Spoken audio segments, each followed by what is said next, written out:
Welcome back to Be Original Wet on Wet Oil Painting. I'm your host, Jason A. Faulkner, and we are here tonight, and we're going to do a 24 by 32 inch canvas. It is plain white. There is dry. It is no wet paint underneath it. I do not start with oil paint. I start out this way. This is the way I do it. I'm here to show you how I paint. I'm not here to tell you how to paint. I'm not here to teach you how to paint. If you want to learn how to paint, there's excellent teachers out there. I'm here to paint my painting and do my thing. So we're going to start probably with a 2-inch brush here. What I'm going to do is I'm going to put purple on here, part of the sky up in here. Now, I've been using these other techniques, trying these other different, how much of a skyline do you want? 2 inches, 3 inches from the top, 1.5 inch, trying to see how this works out. The last painting turned out nice. It all turned out gorgeous. I'm glad you could join me today, and I hope you have an interesting time here today. As we move along, what I'm going to do is I'm going to put the purple, use just like a base coat, just like you would the white, only I didn't thin it down, just right out of the tube, and I'm just going to put it right in on the top here. You want it thin. It's going to be a thinner coat anyway. See, that's why they always put the white underneath. Make it spread easier, make it easier. Oh, that canvas just soaks it up. Well, I'm here to tell you, I don't care. I'm here, I want to put in the best painting I can make. I want it to be the best painting it can be. I want to put the time in and the effort in. I'm not a 20-minute painter. If you're expecting a 20-minute total show, it's not a 20-minute total show. It's not a 30-minute total show. It's broken up into segments of about 15 minutes and into parts. However, it is not a 20-minute show.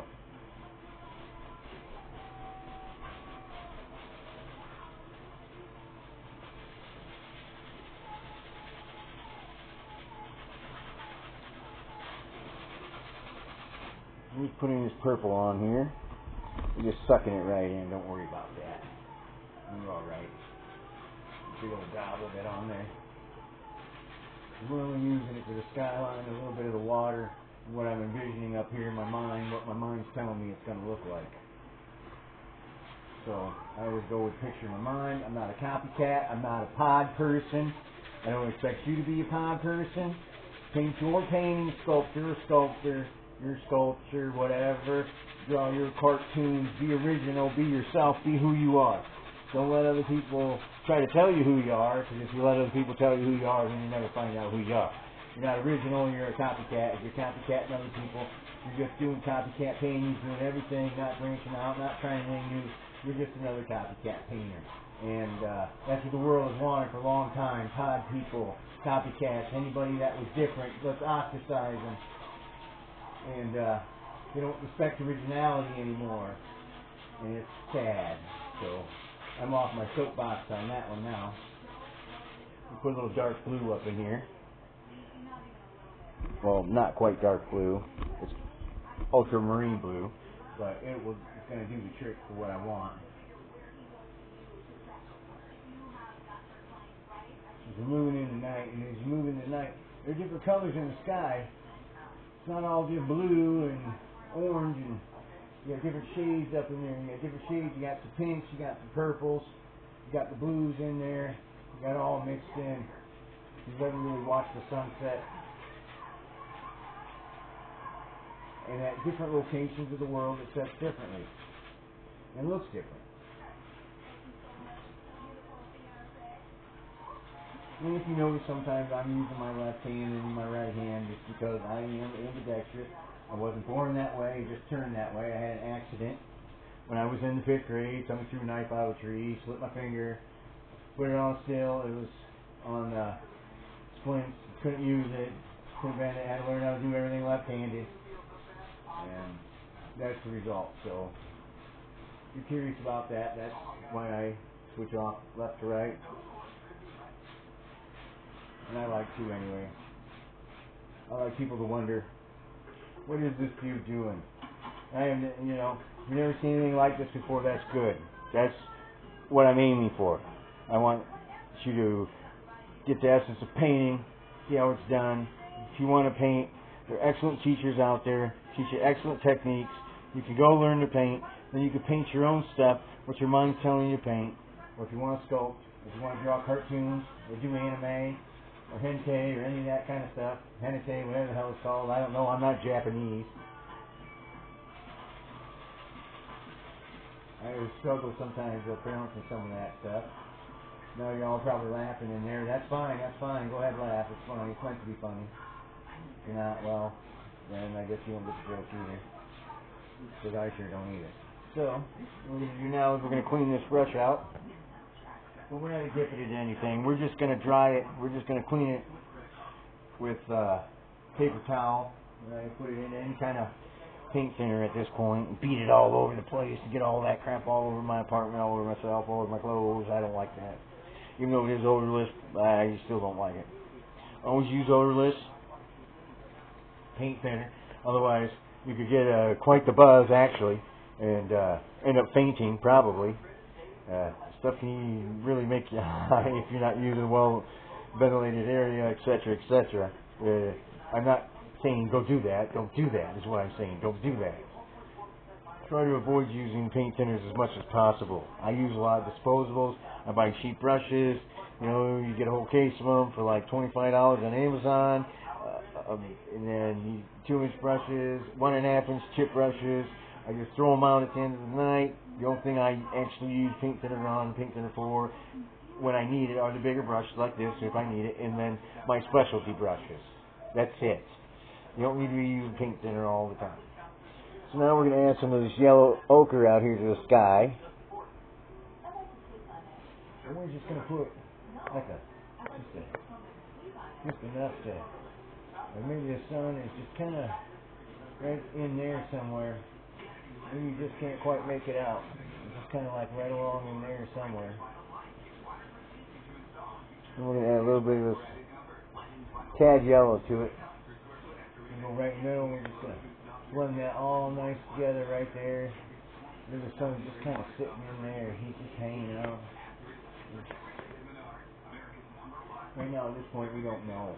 We're just adding color. We're getting a base coat down, what we want to do, how we want it to look.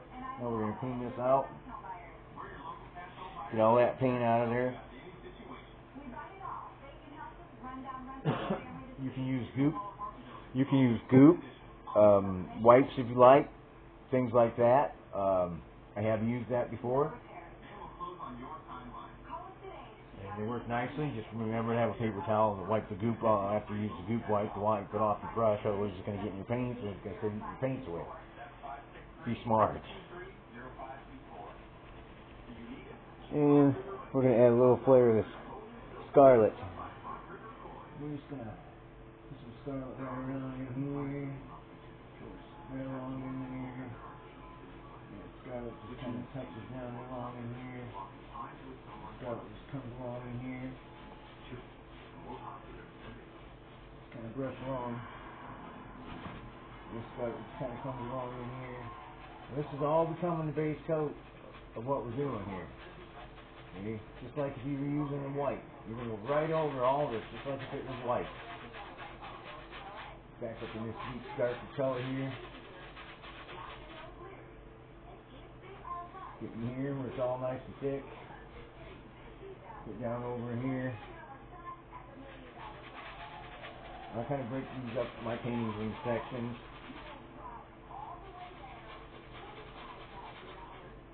You can put it all on at one time. Take the time. Do it all at one time. But then you got to know what base colors you're going through the whole painting.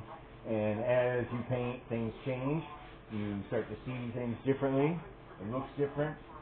You think about it different. It looks different. So you make changes while you paint. And if you put a base coat of blue all the way to the bottom, then you got to figure out, okay, well, when this changes, what am I gonna do with this blue now, etc., etc., etc., etc., etc. So with painting, you're always thinking, you're always evolving, you're always moving things around, and that's all we're doing. We're just moving the paint all over the canvas right now. Now, we're gonna put a few clouds up in here. Maybe that's all you can see is the sun setting. It's just gone into the right into the night. Just gone. And that's all you see. That's all that's going to be left on the horizon. A little bit of sun in there. A little bit of red streaks along with this purple. Just moving that paint right around. Just move that paint right around. And remember, you got a left side too. The painting is much like algebra. Anything you do on the right, you got to kind of do on the left. But you can do it differently on the left. That's the great thing about it. Because it doesn't really parallel. When you look outside, what's necessarily to the left isn't what's necessarily to the right. That's what makes painting great. It makes us creators great. It makes being a human great. We are the ultimate creators. We're here to support other artists. We're here to encourage everyone. Give me a like. Give me a thumbs up. Give me a subscribe. At the end, anytime, leave a comment. Leave your opinion. It's fine. I can take positive comments, negative comments. You know, you open yourself up for all kinds of stuff when you're doing this. And if you don't have thick skin and you're not strong enough, you'll never survive. You'll be breaking down, crying, and hiding in a closet somewhere because somebody said something about the way you paint, etc., etc., wham, wham, wham, wham, wham. And, you know, and then you're never going to get anywhere. You must believe in yourself. That is first and foremost. Then you must just kind of ignore the negative and accentuate the positive and do as you choose. It's your art. Okay, so take this span brush, number 2 here, and I'm just getting in this white, and I'm just going to make a few maybe soft, serious looking clouds. Nothing really heavy. It's not a heavy cloud night. Maybe they're just kind of one float along there, one float along there, one float along there, maybe one float along there. Spread this white down a little bit more. Pick up some of that purple, but that's okay. And we're going to come over here. Maybe this flower is just kind of hanging around there. Maybe it just kind of comes around like so. Maybe it just kind of, maybe it's the biggest cloud of all, so we think he's a Barney badass. And maybe that's it. And maybe there's a little bit of a cloud there. And they just kind of float along on the breeze. Kind of float along on the breeze. Now the paint will grab the paint. You just gotta let it. Don't fight it. If you fight it, then you end up in trouble. You just have to let it take what it's going to take. That's part of the painting. And learning when you're painting. It will take what it wants to take. And you can make all kinds of circles and fluffy clouds that you want. Any that you want. Tonight I'm going with these kind because that's what I'm envisioning out here tonight. In this kind of near cloudless evening where the sun is just set. And so we're going to accentuate a little bit of that sun setting here. And so now, when you do this, think about the brightest part of the painting, where you want the brightest part of the painting. Now, they'll tell you, oh, if you do this, to get somebody's eye to draw in, you're painting the entire picture, not just one little piece, to get one little bit of attention on one little piece of one little painting. The picture will sell, people will look at the entire picture. You're painting an entire picture. Keep that in mind. So, we want our brightest spot maybe right along in here. Maybe the sun is just kind of set along. It's got that little bit of light that's just there, and it's going down. And as you look out here across here, you see this little cloud that just kind of roll a little bit along in here. And these clouds down in here, they just kind of, we got a little bit more along in here. Just kind of let it dance. got to pick up what it wants to pick up. Now, of course, there aren't going to be any stars, and there's going to be a moon in this because, well, we could put a moon in here, actually, and get away with it. We could put a moon right over, like, in here, and right in here, or we could put a moon over in here, but I think we're going to actually stick with the moon maybe way off over here. Maybe it's morning time. It's not really nighttime at all. And really tiny moon means early morning. We'll put a little tiny moon in here. Now, I've been dying to do this. I've been dying to try this. And what we're going to do now is I'm going to try to make a gibbous moon, which is not quite full. It's just over half and just before the full moon. So it's missing a little bit of a piece. We're going to take this brush here, we haven't used it, a little 1.5 inch brush, and we're going to wipe off part of this moon.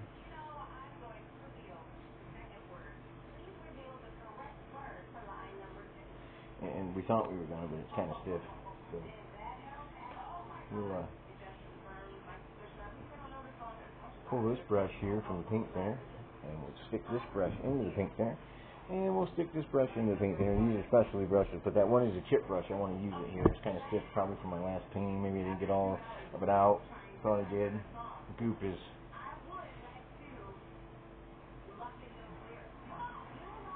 brush cleaner too with the conditioner works really well. I use that too. I buy that at off Amazon, and again,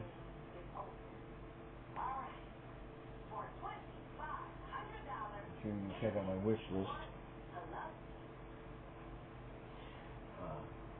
I don't really have one. I just said that, you have all those girls out there that have all those wish lists for all this stuff. And I don't really have one. Kind of making a joke, but that's kind of my sense of humor, kind of dark. Okay, we're going to take a break, and we'll be back in just a few moments.